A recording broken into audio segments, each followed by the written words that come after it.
Assalamualaikum warahmatullahi wabarakatuh. Saya Helmi Marwanur Ajija dari semester 2C Fakultas Hukum Universitas Surya Kencana. Kali ini saya akan mereview mata kuliah Hukum Pidana pertemuan ke-13 yang telah disampaikan oleh Ibu Profesor Dr. Haji Aini Nuraini SHMH beserta asisten dosennya Bapak M. Randy Aridayandi SHMH.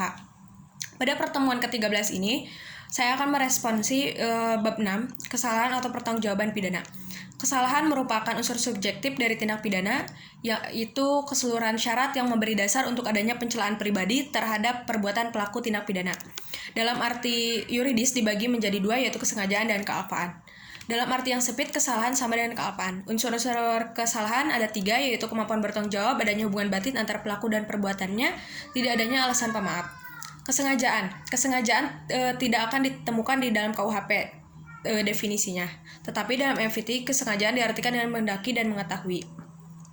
Corak atau bentuk kesengajaan ada 3, kesengajaan dengan maksud, kesengajaan dengan sadar kepastian, kesengajaan dengan sadar kemungkinan.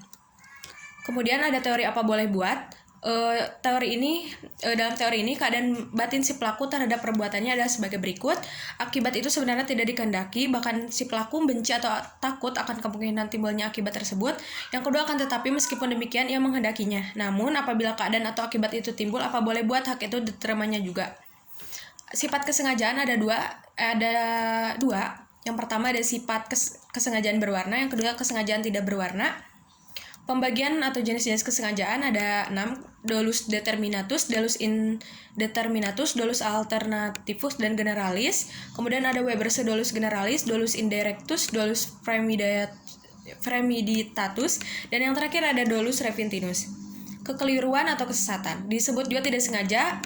Kesesatan dapat dibedakan menjadi 6, ada kesesatan peristiwa, hukum, kesesatan atau keliruan orang, keliruan objek, dan penyimpangan sasaran, dan delik putatif. Selanjutnya ada kealpaan. Kealpaan merupakan kebalikan dari kesengajaan atau dapat juga disebut kurangnya hati-hati. Unsur-unsur kealpaan ada 2, pelaku dapat menduga terjadinya akibat perbuatan dan pelaku kurang hati-hati. Bentuk-bentuk kealpaan ada 4. Yang pertama ada culpa lata, culpa lepis, bewustus cult, dan obnewustus cult. Kemampuan bertanggung jawab yaitu keadaan batin atau jiwa seorang yang sehat dan normal ketika melakukan tindak pidana. Cara menentukan kemampuan bertanggung jawab yaitu ada 3, sistem deskriptif, normatif, deskriptif. Kemudian ada keadaan mabok. Di Indonesia bukanlah kebiasaan masyarakat secara umum mabuk ini, yang berbeda dengan Eropa dan Amerika. Jadi untuk perbuatan mabuk harus ada alasan dan latar belakang yang jelas. Mungkin itu yang dapat saya sampaikan. Mohon maaf banyak kesalahan. Wassalamualaikum warahmatullahi wabarakatuh.